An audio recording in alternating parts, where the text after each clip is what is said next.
Good afternoon, guys.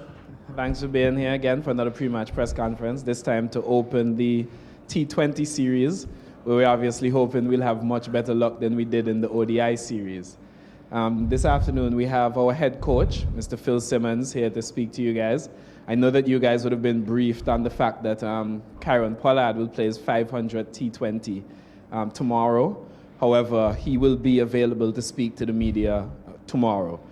So let's make sure that he gets there. Hopefully we come out with a win, and then I will bring him to meet with the press tomorrow post-match. Opening up the floor now for any questions.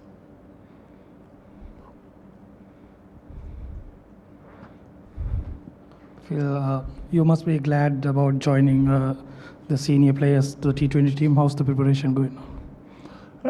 Yeah, you're happy to see some senior players there. Preparation's been good. They've been here for about 4 days, 5 days.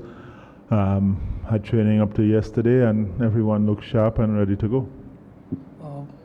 Can you tell a word about Pollard playing his 500th game? It's an amazing feat for someone who has had 2 knee reconstructions and other injuries. For him to still come back from those and get to 500 is an enormous feat, and something that he needs to be proud of. West Indies, obviously the defending world champion in T20 format. So do you consider yourself as a favorite going into the T20 series? I don't think we can be favorites where we are in ICC rankings. I think we need to start our preparation from now, and we need to build up how we want to play in the World Cup and start putting together a squad for the World Cup from now, and then we'll see how we get in the World Cup.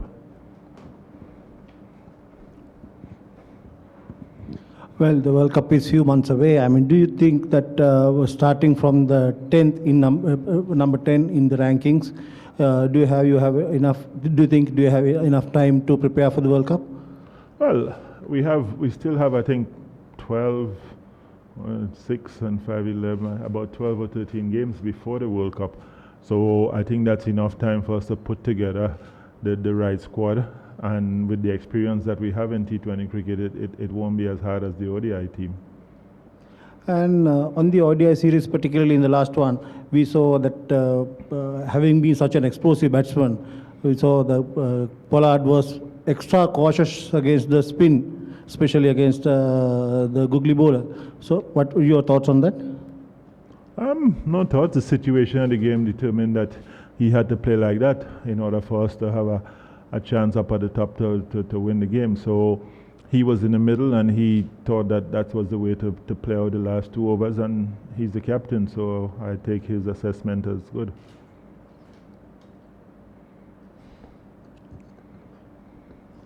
A word on Shimran Hetmyer. He missed out on the ODI series due to fitness issues, and he's back here now.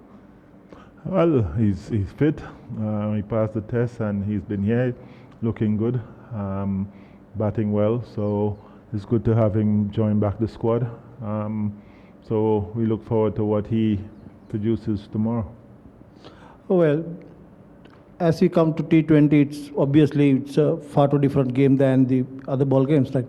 But do you think this kind of format will ensure the confidence of other formats as well? I mean, in a T20 game, anything can happen in any given time. But I mean, do you think the way that if you win that series, that will help to gain confidence for other matches as well, other cricket as well?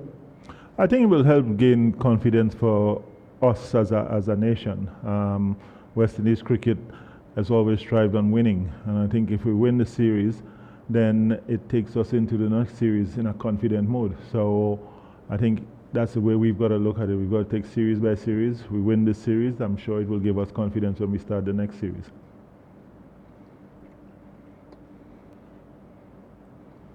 Thank you, guys. I know that we're going to open up a section of training to the media, about 30 minutes. So I just encourage you guys to be obviously cautious with the balls flying around. We're now training for T20s, and you know that West Indies cricketers are hard hitters. So protect yourselves, and see you out on the field. Thank you for covering the press. Thank you.